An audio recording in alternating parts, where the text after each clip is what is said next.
If you look back at the early 1980s, the American muscle car was effectively dead.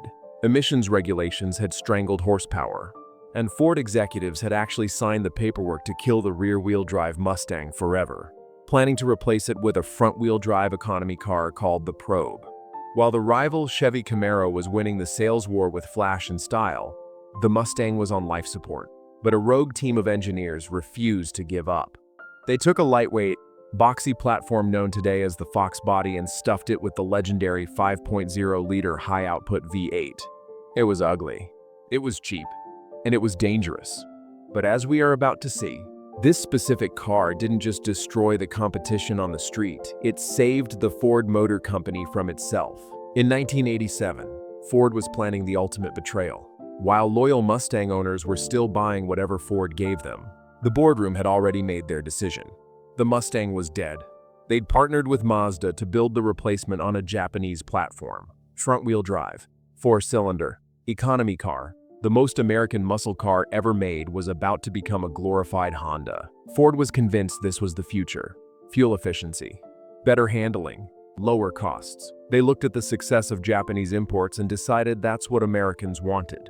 They were building a car for spreadsheets, not for the street. Then in early 1989, AutoWeek magazine got hold of the leaked design. When Mustang enthusiasts saw that rounded, front-wheel drive wannabe sports coupe staring back at them from newsstands, the reaction was instant. This wasn't a Mustang. This was an insult wrapped in Japanese engineering and corporate cowardice. Ford's headquarters in Dearborn was flooded with over 5,000 angry letters within weeks. Dealerships across America reported the same thing. Customers walking in, threatening to buy Chevys if Ford went through with this disaster. Enthusiast clubs organized protests. Magazines ran scathing editorials. The backlash was so severe that Ford's executives panicked. They reversed course completely. That Japanese economy car? They released it as the forgettable Ford Probe, where it died a quiet death that nobody remembers. The aging Fox platform Mustang, the one they'd already written the obituary for, got a last-minute reprieve. One last chance to prove rear-wheel drive V8 power still mattered in America. Ford didn't know it yet, but they just dodged a bullet that would have killed their entire performance legacy. So what made this boxy, outdated Mustang so deadly? Let's be honest about something first. The Foxbody was ugly. It looked like someone drew a rectangle with a ruler, slapped some headlights on it, and went to lunch. Next to the sleek, curvy Camaro, it had all the aerodynamic appeal of a brick. Chevy built a spaceship. Ford built a weapon.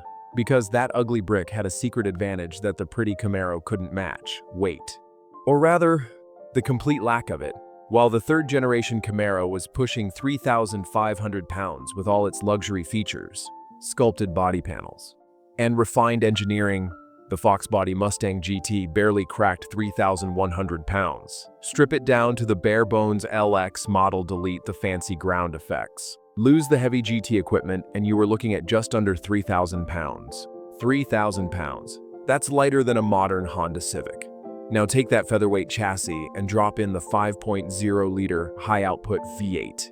Ford's legendary pushrod engine that refused to die even when the accountants wanted to kill it. Sure, it only made 225 horsepower on paper. Nothing special, right? Wrong, because horsepower doesn't win street races. Power-to-weight ratio does. That 5.0 in a 3,000-pound car was a completely different animal than the same engine would have been in a heavier platform. Every ounce of power went directly to braking traction and launching that lightweight body forward like a missile. The Camaro was refined. The Mustang was raw. The real sleeper in the lineup? The LX 5.0 Notchback. This was the model that became legend on the streets. No flashy ground effects. No big wing. No fancy stripes. Just plain steel wheels with hubcaps that looked like they came off a police interceptor. Because that's basically what it was, the same platform Ford used for their police cruisers. Stripped down to nothing but speed and danger. Your grandmother could have been driving one to church on Sunday. You'd never know it was packing a V8 that could humiliate sports cars twice its price. Until the light turned green. This was Ford's accidental masterpiece. They'd kept an old platform alive out of desperation, and somehow created the most dangerous street weapon of the decade. Now let's talk about the fight that defined an entire generation of muscle car warfare. In the late 1980s, the Chevy Camaro IROC-Z was the king.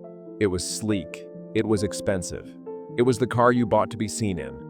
Fully loaded models were pushing $15,000 real money in 1988. The tuned port injection V8 made smooth, refined power. The suspension was dialed in for handling. It looked like it belonged on Miami Vice. This was the rich kid's car. The winner, the one that got respect in the parking lot. Then there was the Mustang 5.0. Cheap, loud, crude, dangerous. The interior rattled like a paint can full of bolts. The ride was punishing. The build quality was questionable at best. It felt like it might shake itself to pieces if you pushed it hard enough. Everything about it screamed budget and compromise, but none of that mattered on the street. See, the IROC-Z made about 230 horsepower from its fuel-injected V8, slightly more than the Mustang's 225. On paper, they were equals. Take them to a road course with proper corners, and the Camaro's superior handling might even give it the advantage. But street racing isn't a road course. It's stoplight to stoplight. It's raw acceleration. It's who hits 60 first and who's brave enough to keep their foot buried in it. And on the street, the Mustang absolutely massacred the Camaro. That 400-pound weight difference was everything. When the light turned green, the 5.0 Mustang launched like a drag car while the heavy Camaro was still trying to get its rear tires to hook up. The Mustang driver was already shifting into third gear by the time the IROC driver realized he was getting destroyed. It wasn't even close. Ford's cheap brick was embarrassing Chevy's flagship performance car, and it was happening on every street corner in America. The Camaro might win the beauty contest at the car show, but when it came time to run, the Foxbody walked away every single time. The 5.0 became more than just an engine displacement. It became a cultural phenomenon. Vanilla Ice rapped about it. Teenagers spray-painted 5.0 on highway overpasses.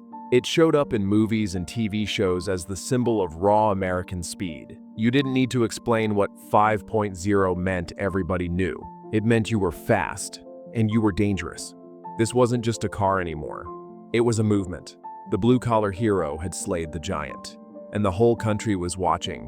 By 1993, the Foxbody platform was ancient, 15 years old. Ford had already designed its replacement, the more modern, more refined SN95 Mustang was coming in 1994 to bring the pony car into a new era. The Fox had fought its fight. It was time to retire.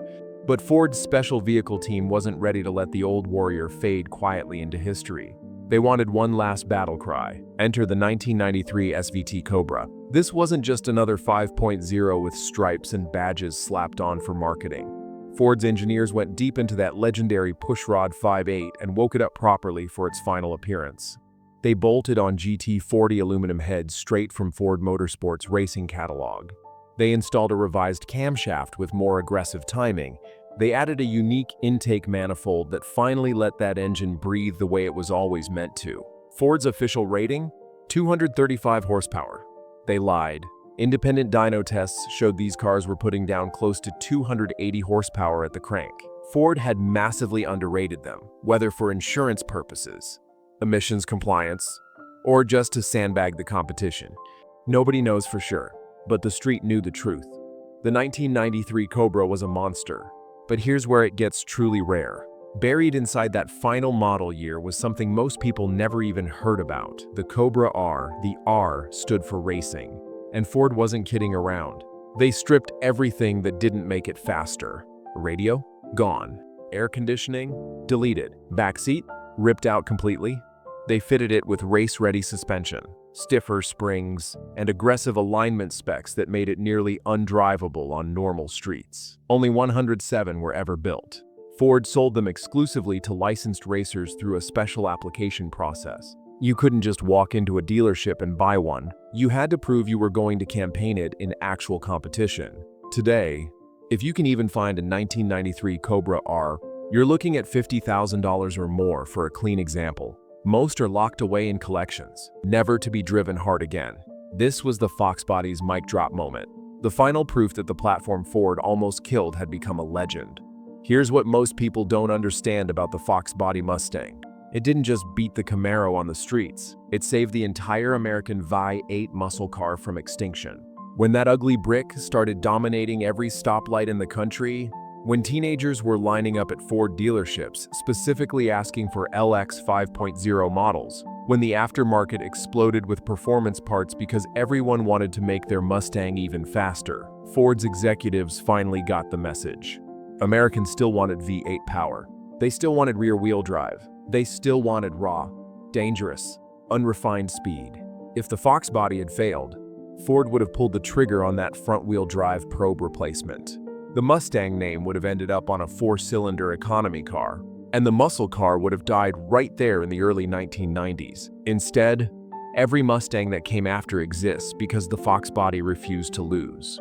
The SN95, the retro-styled S197, the Coyote-powered monsters, the 760-horsepower Shelby GT500. None of those cars would exist if the Foxbody hadn't proven that V8 performance still sold in America.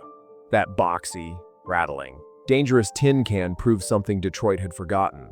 Americans don't always want refinement. Sometimes they just want something fast, something raw, something that scares them a little bit when they step on the gas. The Camaro won the beauty contest, but the Foxbody Mustang won the war, and in doing so, it saved Ford's performance soul from a fate worse than death.